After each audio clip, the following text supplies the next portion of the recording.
I had one of those awkward conversations with my wife where I came home and I said, "You remember when I left the Air Force?" And I said, "That's the big change in our lives." There's another one. I'm leaving the corporate world. Coming from a point of a fully remote team and an AI company, Yeah. actually in person's the most powerful thing you can do. One of your grandchildren will marry an AI entity of some kind. It's fascinating because I'm having a level of detail of conversation with AI that I probably wouldn't have with a coach or any member of my family. Interesting. Yeah. Hi, I'm Freya. Welcome to the Skynet Chronicles, Business in the AI Age, the podcast that dives deep into the world where artificial intelligence meets business. Join us as we explore the latest trends, challenges, and opportunities in this ever-evolving landscape. From innovative startups to established enterprises, we'll uncover the secrets behind the successful integration of AI technologies. So grab a cup of coffee, sit back, and get ready to unlock the mysteries of business in the AI age. Welcome, Garry. You are literally the reason this podcast exists. No. Tell me about that, Tim. Because I would never have come to this studio, Yeah. and I would never have taken the leap to do a podcast if you hadn't have invited me on yours. Oh, So brilliant. thank you. My pleasure. My pleasure. It's nice to be back, sitting on the other side of the table. Is it easier? I don't know yet. Let's find out. Oh, that sounds like a challenge. So let's start with your journey into coaching, because you've got a lovely, interesting past in terms of signals, which doesn't naturally fit with what people might think of business coaching. Yeah. Most of my adult life was in the military, of course, and I think that was a place where I learned leadership, which has been handy in the coaching since. But when I left and went into the corporate world, I had a coach. He lives not far from here. He's the head coach at Peterborough Rowing Club, but at the time he worked in the defence industry. And he was really into coaching. So he was trying to introduce it into the company we were in. He was a big proponent of the different coaching frameworks. He'd like to take time with people to coach them to their full potential. And it got me interested. And so when he left the company and I was thinking, what next for me? I had one of those awkward conversations with my wife where I came home and I said, "You remember when I left the Air Force?" And I said, "That's the big change in our lives." There's another one. I'm leaving the corporate world. And she was like, "Wait, the salary, the pension, the car, the healthcare, the gym, the this, the that." Like, no, I'm going to be a coach. So that's how it came about. One of those moments that has to happen, but takes some managing at home. Yeah. And, she's always been very supportive of me. And it was a struggle for the first 3 years because I think it's one of those things where you're coming into the world with not very many connections. I didn't know very many people in Peterborough, where I decided to kind of drop the pin for my coaching business. And so that became the real effort in those first 3 years: build a network, speak to people, establish a kind of framework and a reputation, and just try and build from there. It's funny, this is a conversation I have very often, but coming from a point of a fully remote team and an AI company, actually in person's the most powerful thing you can do. Yeah. And the journey I took into, okay, I'm going to have to start networking, was an accident. David Malander took me along to BNI, and I thought, this is an interesting cult. It's quite clappy, which is exactly what I'd been told, but learned to love it. Yeah. And actually the benefit that you get from building and growing that network, you can't imagine it when you start. Yeah.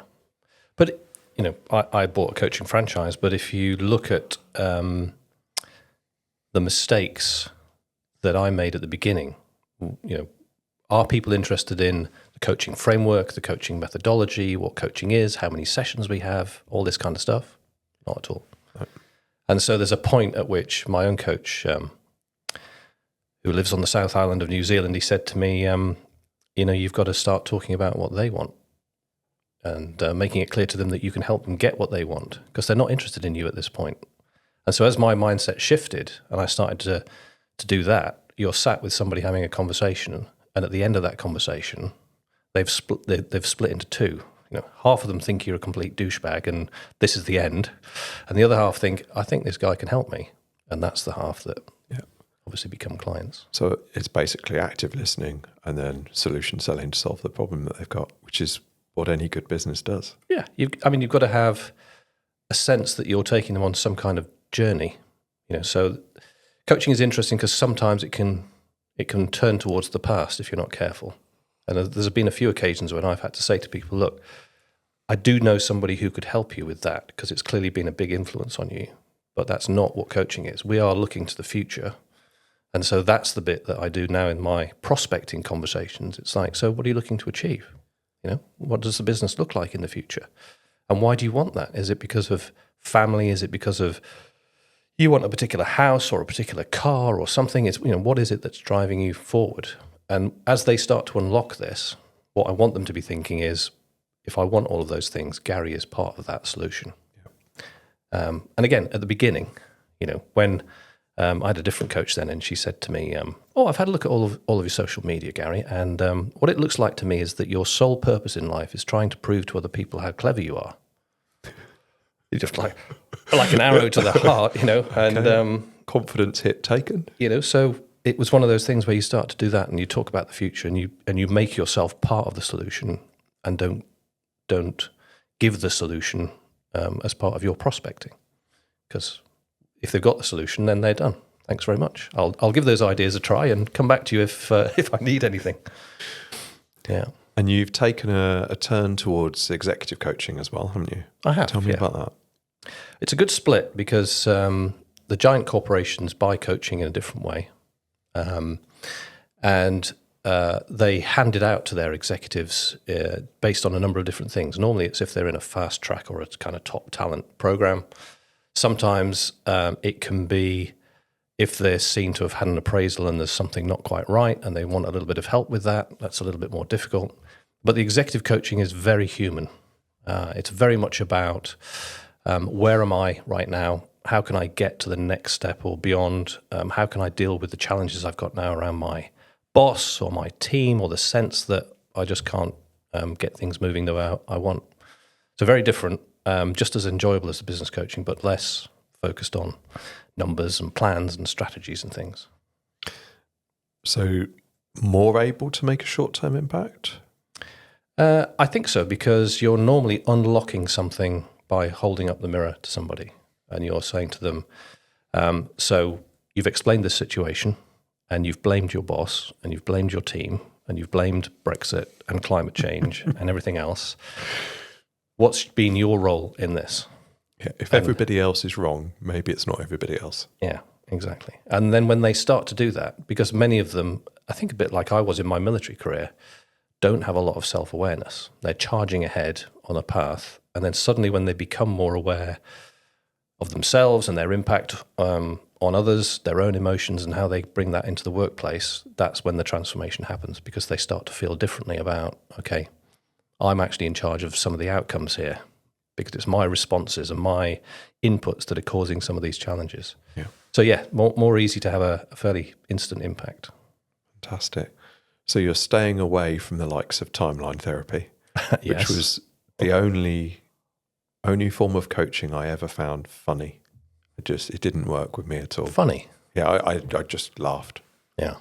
But it's interesting, isn't it? There's so many different approaches, Yeah. and choosing the right fit for the person that you're working with or the team that you're working with is crucial. Yeah. Yeah. I did an NLP course a couple of years ago, and TLT was part of that. And I struggled with that, because this whole idea of where is time spatially for you, I thought a bit like the Google Calendar. The past is over here to the left and the future's out there to the right. But some of the NLP techniques I still use. Yeah. Asking people to reframe, being very specific. What specifically is it? Which I remember from my practitioner's course, because that then gets people into the next level of self-examination rather than just generalizing. So I do use a little bit of NLP, but only in the broadest sense. Fantastic. Have you used AI at all on a personal reflection basis? As a tool for my own kind of self-coaching? Yeah. Yeah, I've done dream analysis with AI, which is hilarious. So I've really enjoyed that. Because I've got a coach myself, that's what I use. That's the person that I go to when I'm thinking about that. Yeah. What I use AI for mainly is ideas, really. I want another perspective, which I guess you could say that is partly coaching. But I also want ideas from it that will help me to do my own business, will help my clients and things like that. So I've not gone into it and given it a human problem and asked it to reflect on my behalf. I have, and that monthly reflection process is fascinating. It isn't actually monthly anymore because I forget to do it, and the time that's scheduled in my calendar gets pulled into other things. Yeah. But having a script that I've been running through that started as just an input prompt and now on a monthly basis is a review of how it went last month and the questions that were asked and how have I made progress on the things I said I'd commit to, is fascinating because I'm having a level of detail of conversation with AI that I probably wouldn't have with a coach or any member of my family. Interesting. Yeah. In terms of anonymity or being able to say things you just wouldn't say to another human? I think I probably open up more than I would with a human. I do it while I'm on a walk with a dog, which I think also helps just because it's out in the countryside, it's fresh air. Yeah. But having questions thrown at you when you're already in a relaxed state and just spitballing, it's very different to the considered response that you might give if you were with a person. Yeah. And do you consider it as being therapeutic or actually action-oriented in some way? I get back from the walk with the dog. I've made a little mental note. I can review the notes that it's captured. Definitely action-orientated. So effectively the output is this month I'm going to do X, I'm going to do Y on these things in order to improve the situation. Yeah. It's just eye-opening really as to both the capabilities but how dependent people could become on this technology too. And you already see stories of people who are building relationships with bots and then having concerns when GPT-4 is taken away that it's not working the same anymore. So I think there will be societal challenges around reliance on AI technology, but it seems that there is elements where it can seep in and be beneficial. I saw Gary Vaynerchuk live in April, and he stood up he was on stage for about an hour and a half. And halfway through that, he said, I want you to raise your hand here if you're in your 30s. So, quarter of the audience probably put their hand up. And he said, one of your grandchildren will marry an AI entity of some kind. And obviously he's trying to stir up a little bit of controversy and get people interested. But it was really interesting because he said, we are beginning to see that evidence that people find the emotional connection stronger with something that is basically reinforcing their own beliefs about themselves and telling them that they are good. I'm not saying all AI does that, and I'm sure you can tell it to be brutal, but his idea was simply that people would end up pushing away real human interaction and deciding to spend their lives with an AI entity. And when those AI entities are embodied, you can see how much easier that would be, so that it's not just an emotional, mental partner, it is potentially a physical presence too. Sure. And there is huge development in that space in terms of bipedal robotics that will be able to take on any task we can think of. Yeah. Well, yeah. But to go back to your point about your monthly review, I think it depends on what kind of person you are, right? So, and this is a little bit of a generalization, and I'm not being unkind to anybody that I've coached in the past, but let's say people fall into 3 categories. And the first category is hyper-focused, hyper-disciplined, and they tell the truth to themselves most of the time, and when they promise themselves something, they get on and do it. And I've met, maybe 1 in 10. That's a highly subjective number, but a small group of people who are just like that. And whatever they promise themselves, they will do. And I can imagine them reacting to AI really positively in that mind frame. If this thing tells me that one of the opportunities that I could grasp is this, I'm just going to go and do that, and that'll be great. But I coach a lot of people who I would call stuck. So, and these are the people who know exactly what to do, but they can't make themselves do it for some reason. So they know how to grow their business. They know how to build a great team, but there's something that stops them from being able to do that. Now, I don't know how those people would react to this range of opportunities that might get thrown up by AI. Here's a problem that you can solve. Here's an opportunity you can go for. Here's a goal that you should be setting. Because they already kind of know that. but there's something stopping them from doing it. And the regular, well, politely refer to it as a kick from the team, from a coach, might be sufficient, but equally has a history of not being successful for that individual. It's hard to say with AI, because not a lot of the people that I've met who are stuck have tried to use AI in that way. They look to AI for answers to specific problems. Yeah. But AI is not trying to get them to unlock what it is that holds them steady when they say, I know I should spend this money on marketing, but I just can't do it. And I know that I should go networking, but I just can't do it. And I know that I should employ that person, but I just can't do it. Something else has to unlock that. I'm not saying AI can't do that, but it's quite a human thing to dig down into the levels below that are holding people back like that. So that's the first two types. What's the third type? Well, again, this sounds a little bit unkind, but the third type is the victim. Right. So victims are pretty sure that the world is just happening to them. They prefer not to shape their own environment. So if AI says, you want to grow your business, so I want you to post on LinkedIn every day, and I want you to go networking every Wednesday morning at 6:00, and I want you to start an email marketing campaign targeting your dormant customers to reawaken them to get more business out of them, then they will try those things once and then blame somebody or something, or make an excuse, or just be in flat denial that was good advice in the first place. Yep. And again, I'm not saying AI couldn't be shaped in some way to maybe address that victim mindset, but it would be a really interesting experiment. Yeah, it would. And I think if you look at any large group of an audience at a networking event, at any event really, if you sampled any business, yeah, you get that mix across. Sure. And probably some other categories too. Yeah. And generally, which of those three do you find are the easiest to coach? Well, the disciplined people are very easy to coach because what they're looking for is a sounding board, typically. So coaching a guy who runs a very big IT company, and his view was, we've been successful year on year for 2 decades. We've grown every year. We've been profitable every single month for the entire period that this business has been alive. And I want to step back. Okay, so something's got to be different now, because actually you're the person who's holding the whole thing together. It's been founder-led sales. Yeah. So somebody that's that successful, who knows that what they've done for the last 2 decades has been really good for the company, and it's grown and it's scaled and its client base now wants something else. But the same mindset is there. So as soon as we start talking about stepping back, getting people to do more, it's just like, do it, make it happen. And this kind of thing means that they take action readily, and they're happy to make a mistake, clear up the mess, and try again. Yep.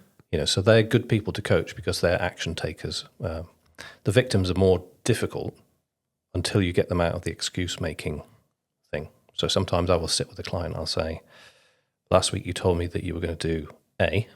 How have you got on? Yeah, I haven't done that.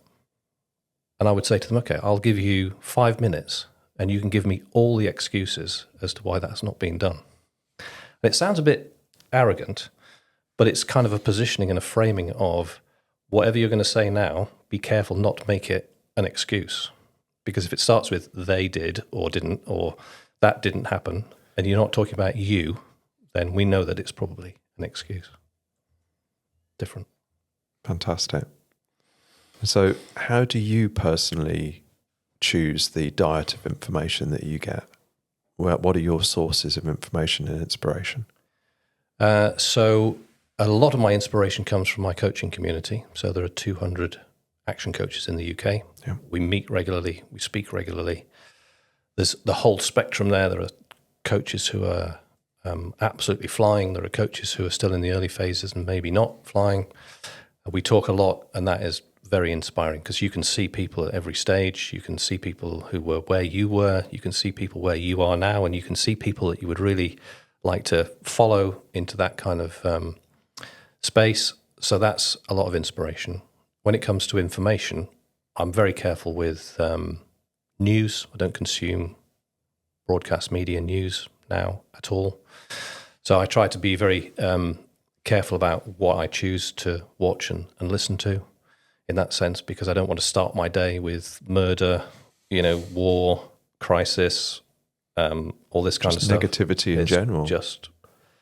I often thought that the right thing to do would be to start the Good News channel. But nobody would watch it. This is the problem. You think? There's some sort of math split around it, but it's basically people like bad news. They gravitate towards it. But one of the best things I stopped doing was watching BBC News every morning. Same.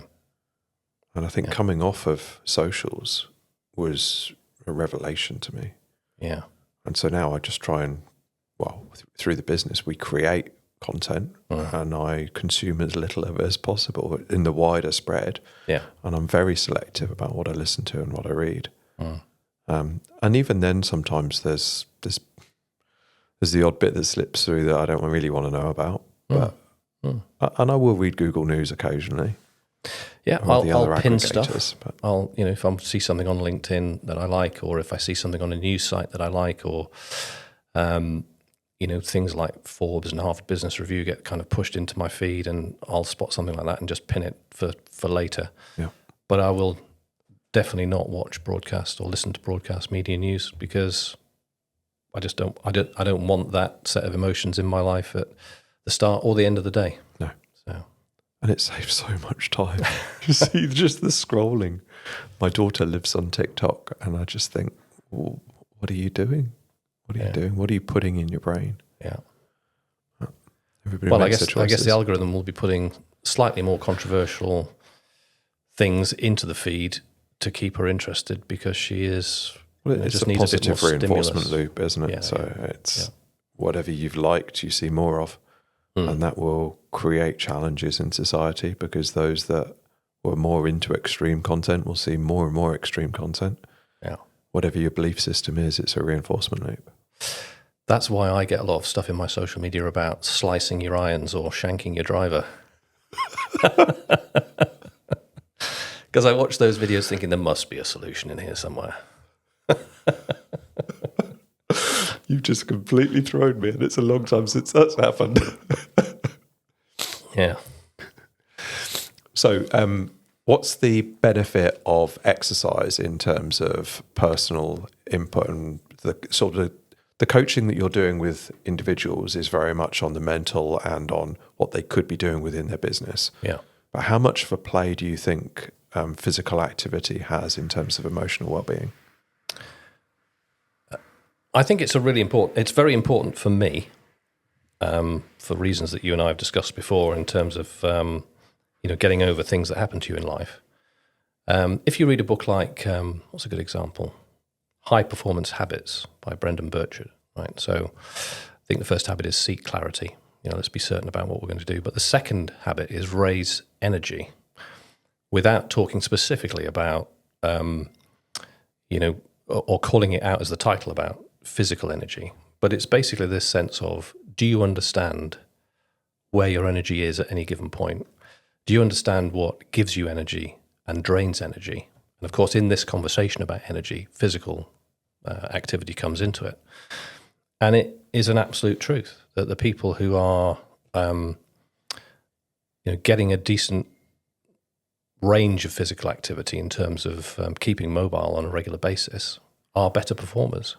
And, the science in that book backs that. And I would say that when I look back at some of my coaching clients, there's been a lot of people who have been perpetually tired because they believe that just effort in the business is the right thing to do.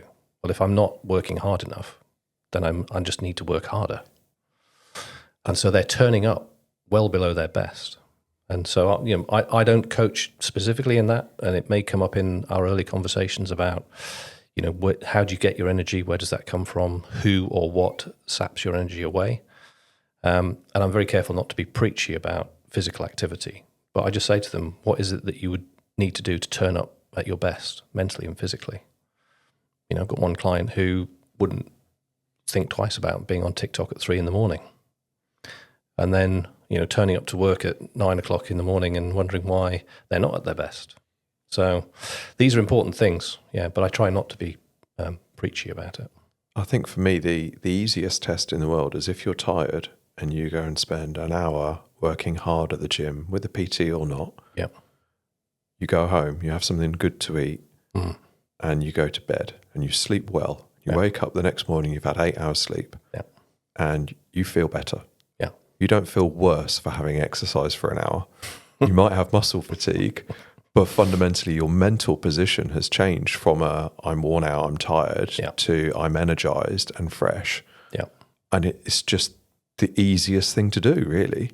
Wow. Just go and work out. It doesn't matter what.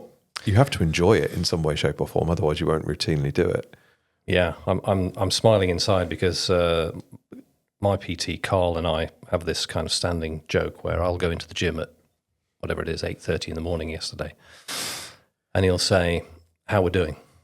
And I'll say, "I hate you, and I hate everything you've done to me, and I hate the pain I feel from the last session. Let's go. And I feel like I would rather be anywhere else in the world apart from here with you right now." And he smiles and goes, "I'll ask you again in 10 minutes. Yeah. And then, of course, 10 minutes in, all the endorphins are starting to flow. Different conversation. We fist bump on the way out after an hour. And he's like, "See you in a couple of days." Yeah. I mean, I occasionally go in and I'll be in a darker state of mind, and Cam, our little e-pulse, will say, "What do you want to listen to today?" And a couple of weeks back, it was Rage Against the Machine. So it was obviously been a bad day. But a workout and 40 minutes of Rage Against the Machine, and I was back to normal. Yeah. Yeah. And there are times genuinely when I hate Carl for what he's done to me, but he's been with me through thick and thin in the last 3 or 4 years. And, I respect the fact that he is there waiting for me at the gym, and I will never let him down. I will turn up for every session that we've booked. And that grit that you get from forcing that routine and from going through the regime with him applies to so much in life, because then when there is a challenge ahead of you, it's, well, I just got to keep on going until I've done this. And it's the same if you're on a big walk in the hills. It's the same if you're approaching a challenging situation at work. Yeah. It's, you've got the mindset of, it's going to hurt, but this is the steps I take to get through it. This is how I break it down into whatever manageable chunk size I need in order to make it work for me. So I think physical exercise is crucial in terms of mental health and well-being. But I'm curious then about AI from an accountability perspective, just to flip it back towards that, because I don't know how people will respond if AI, professionally nags them about why they haven't carried out the task they said they would.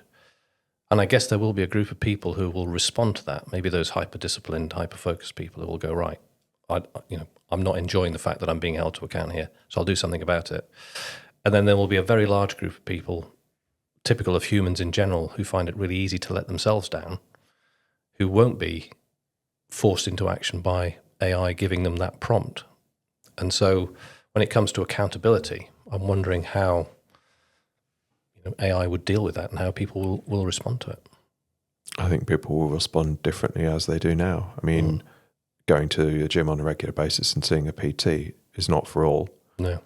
Definitely doesn't work for some. Some have got no interest in it. Yeah. And I think those people who are naturally consumers, who will sit back and let the world happen to them, will continue, but instead of watching Netflix every evening, they'll be in some sort of immersive world where whatever they want to happen will happen. And you can sort of look at the science fiction and Ready Player One, where everybody's going into their virtual worlds. We're really not that far from that being an option for people who want to. But there'll be others who absolutely don't want that. And it will be an equal split. So I'm not sure that you can persuade somebody who doesn't want to be persuaded. They will get their news from wherever they get their news. Yeah. They'll believe what they want, and the large majority of victims will stay victims. Yeah. And so when I think about the way I coach, and there's kind of 6 elements to it, I've looked at each one and tried to think about how AI is going to assist with this, because I do want it to assist. I don't want it to be something that, as a coaching community, we just go, "Oh no, we need real humans in this space." Always start with awareness. So how am I raising people's awareness about what needs to be fixed, or what opportunity needs to be grasped, or what goal needs to be set? If I'm doing that, what's the role of AI? Does it help people to become more aware by showering them with options? Does it give them a prompt? If I ran a kitchen and bathroom showroom and I said, this is my situation, what kind of opportunities should I be looking to exploit? I'm sure AI would give me some answers to that. But does it raise awareness to the level where we get to the next step, which is, now you're aware of what needs to be done, are you happy to accept responsibility for that? And it's that moment when people say, okay, I accept ownership of that now. And I haven't worked out yet as to where AI will prompt that. So I think at the moment, the vast majority of people and businesses who are using AI are using it on a question and answer basis. Yeah. And so it is aware of the situation that they're currently in based on that prompt exchange. Yeah. There's very few businesses that are pulling together sources of data that give an accurate representation of the business so that an AI can effectively be continuously in the loop, looking at what is the performance of the business, what are the challenges that are being faced, is cash flow a consistent challenge, are the posts that are going out to social networks being viewed, and having that holistic view of a business and then making recommendations to the MD, CEO, owner, whatever the mix is, that says, here's the steps you can choose to take that could take a material difference. Would you like me to help you with that? That's the situation we'll unquestionably get to, so that a one-man business can effectively have a full board that is a CEO and all of the rest of the supporting roles that you need that are sentient and aware of what's going on within the business and can make legitimate recommendations and can provide the output to then action those. So we'll see one-man businesses and ultimately no-man businesses where somebody's just given money to an AI and said, go off and do these things. But the vast majority right now are just in this question and answer phase and really unaware of the full mental aptitude that some of these models have. And if you're giving the information in the right way, then the feedback that you can get back is amazing. And it's still relatively early days. Yeah.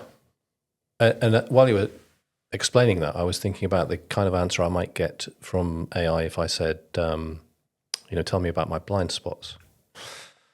And whether or not it would be aware enough of what I've typed into it before and kept my history and things like that. Would it be perhaps looking at a model of typical blind spots for a person in my position? Because I explore that with my clients.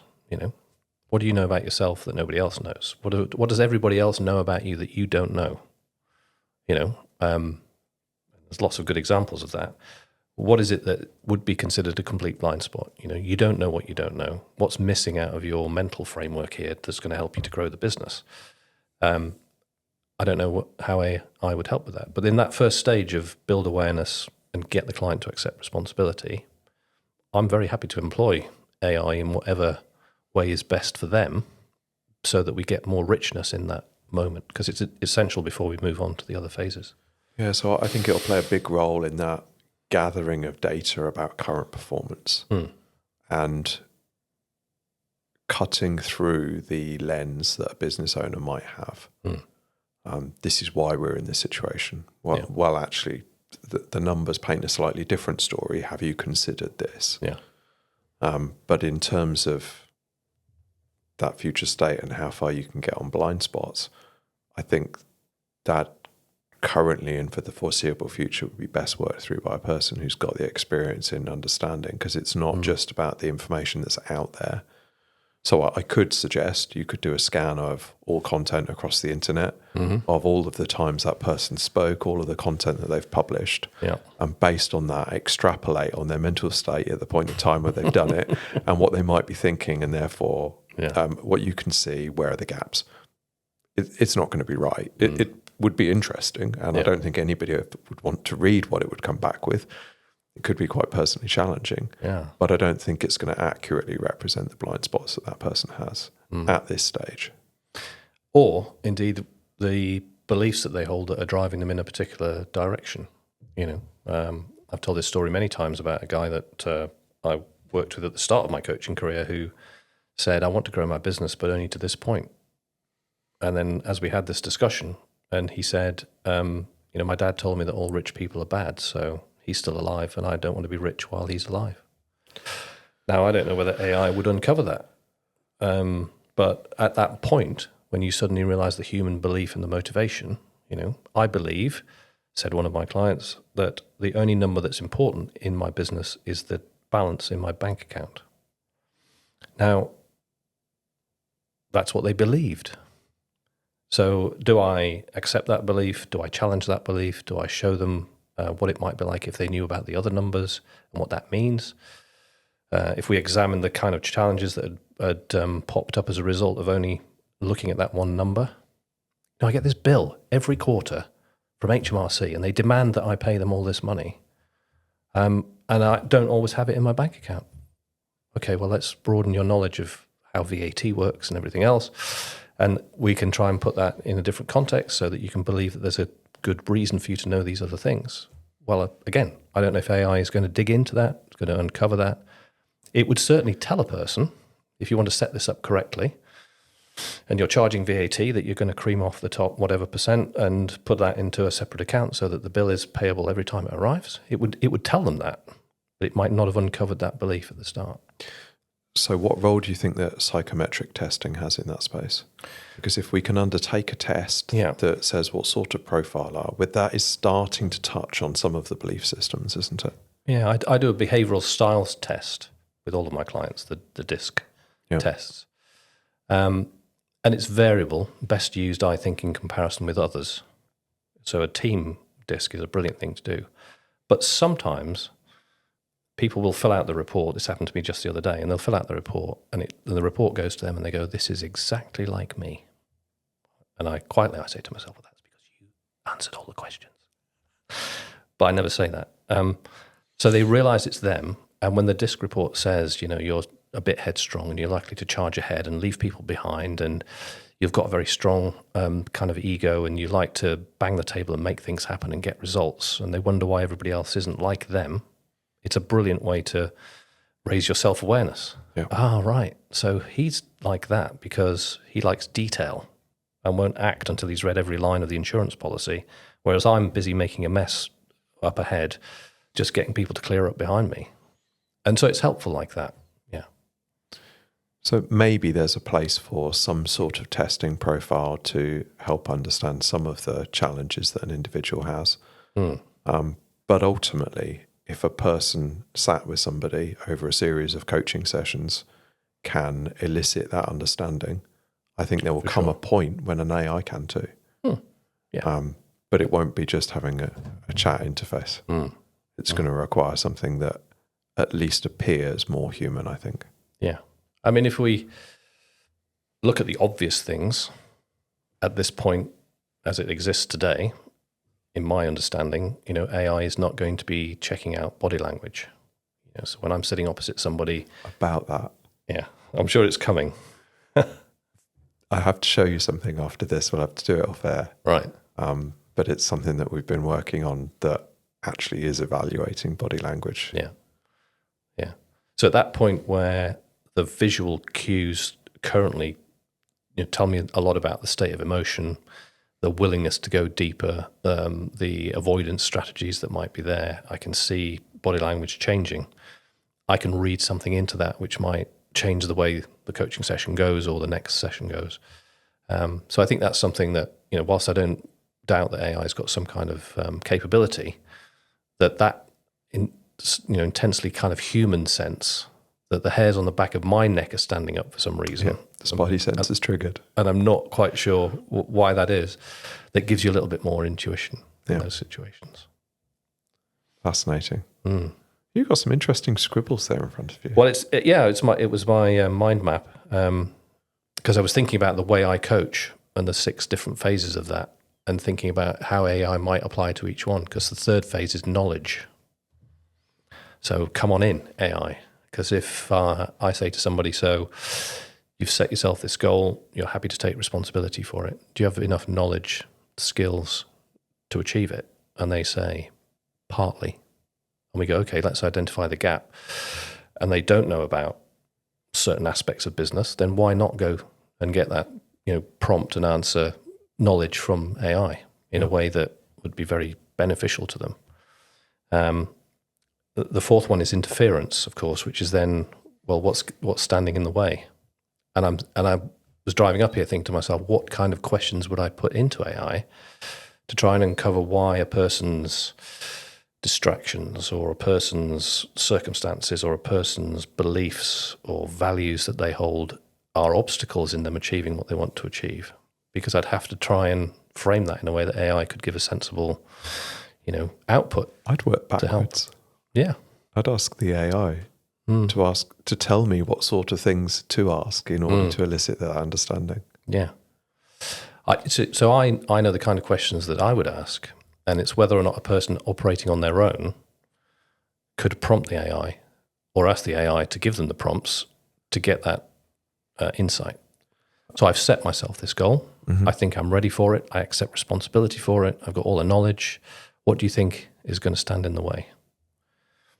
And various variations of that kind of question. It'd be fascinating to see the output. It would. Do you think most people have enough understanding and enough willingness to lean into these tools to make the most of them? Well, it's about trust, isn't it? So are you happy at this stage to trust something that doesn't know how many B's there are in the word blueberry? Are you happy to trust something that might have given you wrong answers in the past or might have been hallucinating about what the right thing is? So if you're the kind of person, a technology adapter leading from the front, happy to try this stuff, give it a go. But if your experience then starts to make you doubt the efficacy of some of the output, that's the point where you've got to work out your next step. And the challenge there is that those people that have had a poor outcome are probably using the free version of these capabilities, which isn't necessarily the one that can solve how many bees are in blueberry or a standardized maths problem or will regularly come out with unreferenced content. And so there is the potential that people who try and go cheap get a bad experience, write it off and don't try and try again. Whereas what we've seen is if something isn't working well now, well, retest that in a month's time, in 2 months' time, in 6 months' time, and just look at the quality improvement that you're getting. So even if we can't solve something right now, well, let's bank that as currently unsolvable and revisit it on a regular basis. And so I have had a prompt that I used to try and test the differences between models. It now only differentiates between companies rather than models because one certain type of models is just continually cleans the test. But it's that distance and location understanding, which interestingly the OpenAI models have absolutely dialed. More recently, the Gemini models have covered. Anthropic's models, which are absolutely fantastic at coding, have no location awareness. Right. And so this question that effectively states a number of situations and then at the end asks where were these locations and where did the person live? And I know the answers because it was me. But some of the models have no idea whatsoever and others get it exactly dialed. And the first time I ran it, and OpenAI said, you lived in Sawtry. I don't know how to test these things anymore. And so we are looking for actually those examples where it's beyond the current capabilities so that we can revisit it and understand how can that be applied to solve a business problem. Yes. But they're getting fewer and further between. Image video generation's still got some work to do, but music, audio, reasoning, they're to an incredibly high level now. I mean, I've got a couple of examples because I asked it to create a script for a video which, when spoken, would last for 30 minutes. Was not able to do that. Calculated how many words needed to be in the script, and over 10 different examples with 10 slightly different prompts, continued to churn out scripts that were far too short. And, you told me that it needs 30,000 words to last for this long. How many words are in this script? It's 15,000. So that's only going to last half as long. Why did you give me that rather than giving me the 30,000? Oh, I don't know. I'll try again. My personal trainer and I like to do football trivia. So I said to ChatGPT, give me the names of 5 Tottenham Hotspur players who've represented England the most since 2000. Okay. Harry Kane, etc., etc. Now, my personal trainer is a Tottenham Hotspur fan, so he just went bang, bang, bang, bang, bang. There's the 5 names, completely different to the list that ChatGPT gave me. And when challenged, ChatGPT said, oh, yes, I forgot about those other ones. Yeah. Okay. So trust has got to be improved. It's got to be earned. It's got to be improved. And I think if people are putting, highly personal data or expecting highly personal guidance, we don't want things that are hallucinating or throwing up false. And in fact, even this week, we've had one where we asked for content for a 2-page sales brochure. Yeah. And the content that came back, and we were using the latest high-end thinking model, was brilliant content, perfectly on topic, fantastic representation of that brand. And I went through with the business owner and we tweaked some of the words, very light editing, changed a couple of terms. But it was clear that this was a 4-page brochure, not a 2-page brochure. But actually, that was the right level of detail. Right. And so my initial request was for a 2-page. It didn't give me that. But actually, the level of detail in the response was what we went for. And it was passed off to a graphic team and they produced the asset. Yeah. So sometimes the question that we ask is not actually what we need. Yeah. Yeah. We've all got to become expert prompters, right? For now. Yeah, I think it very quickly just becomes that there's a sub-level prompt. And we saw this within image creation, that we can take 2 or 3 words, put it through a prompt enhancer and get a beautiful photograph. Yeah. Because we've put it through something that understands the lens, the aperture, the light, the scene, the setting, and effectively adding in all of those details which weren't originally thought of by the person that's putting in the prompt. Yeah. Yeah. And I think you'll see something very similar happening behind the scenes in the models. And really, that's what the reasoning models are doing anyway. They're breaking down either a plan of action, if you look at Anthropic's models, or a step-by-step way of working towards the outcome, which is much more how OpenAI and Gemini handle it currently. But you can give it something relatively lightweight. And if you look at the reasoning stream, that's not actually what the model's thinking, but it's a representation. It seems like the person wants this, but they've only given me this. I'm going to assume that I'll do such and such. Yeah. And so they're effectively working through, filling out and expanding on that initial prompt. And so I think the necessity to be a great prompt engineer will very quickly fade. But specificity is key. Yeah. And so you don't need to structure something into a perfect 3-paragraph long, but if you do need to put the right level of detail in. Yeah. So how are we going to use AI for challenge then? Because the final 2 steps for me are challenge and support. And I see it like a bit of a seesaw. Sometimes the challenge is high and the support is necessarily low. Sometimes it goes the other way. Client comes onto the coaching session and I always start with, what do you feel like expressing? Just to get a sense of what's top of their mind at that moment. And he says, well, my wife told me this morning that she wants a divorce. So all of a sudden you're in a completely different space there. Yeah. And so this seesaw changes in a coaching session and between coaching sessions, depending on challenge and support. So if you're going to ask AI to do those 2 functions and decide which one is appropriate at the time, again, I'm not saying that that's not something that it could do. I'm sure the model could be built. But right now that feels a very human thing, to look at somebody, to see the body language, to hear the voice, to get that intuitive sense of where they are, and then choose how to balance that challenge or support. So, yeah, I wouldn't trust the current level of technology to do that. Could a coach be built that is monitoring for body language, for visual signs, for hand gestures, for filler words, and taking a series of actions on top of that?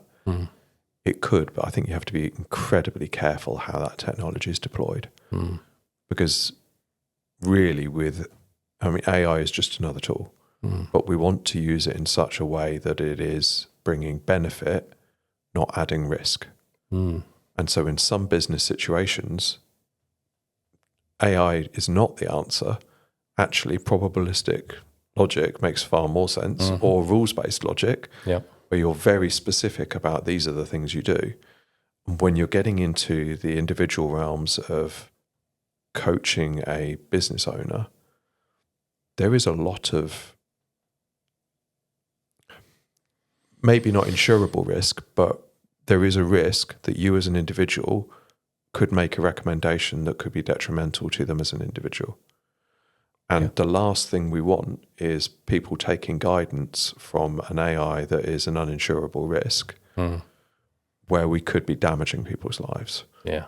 So there are very, very legitimate use cases for AI in coaching solutions, but I don't think it's the level of a human coach. I think it's improving public speaking. I think you could look at it. I had a conversation with my dad. He's a choral conductor. And I showed him an example of where from a video feed we could track hand movements and sequence and say, well, what's being done? Is it being done well? And he was blown away. And I think if you're very, very specific in what you're trying to solve with that model, then that's fair and appropriate. But when you're getting onto something as broad spectrum as somebody's mental position and how that relates to their personal and professional growth, it's sketchy at best. And I think that right now is best left with people. What do you think my most powerful tool in coaching is? And then I'm going to ask you whether or not AI can handle it. I'd guess active listening. Yeah, that's part of it, certainly. But I don't know. What is it? Silence. So that moment when you are having a conversation, and my coach said to me way back now, he said to me, do you know what your clients look like when they're thinking? And of course, as you develop active listening skills, that becomes a thing. And I became really hyper-focused on that now. So if I ask a question and I can see that the person is thinking, I have learned not to interrupt that. When I can see that they've thought and responded, then the most powerful thing at that point is to choose whether or not silence is correct. Because actually they're still thinking. And given another 15 to 20 seconds, they're going to come up with something else that might be very insightful for them. And so again, if you're using an AI tool and you're having your conversation and you're walking the dog and you have, revealed something or explained something or talked to AI about something that's important, is it going to think to itself, the right thing for me to do now is not to say anything? Or is it going to jump in with the next question? Yeah, it definitely is not, and it's going to jump in with the next question. Yeah. Because the underlying conversation mode that it's running on isn't to look for those moments of understanding and insight and allow them to happen. No. Now, you've been on a Teams call with me many, many times.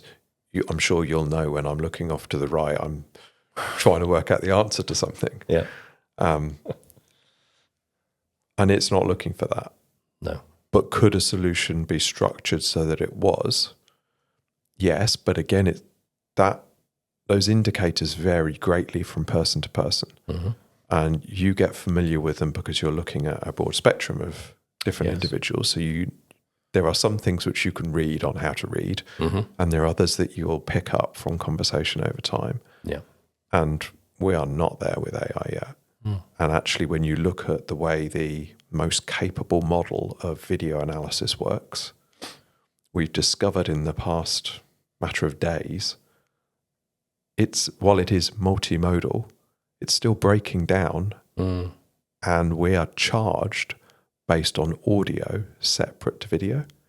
So it's actually breaking down and splitting it into two different streams rather than processing it all inside the same model. So there's still great room for improvement in terms of the capability of the models, and that will open up more opportunities. Yeah. But you would have to be very, very specific in how it's being applied to a problem to give it that ability to active listen and to have silences. You could structure something now that would do it, but it's not a native ability. Yeah. And so, I look at the the structure of my coaching in particular, and I think to myself, I'm not protective of the coaching space when it comes to AI, but I look at those 6 categories that I use and I think, where does AI have the right impact, provide the right impetus, the right catalyst for a person to think differently?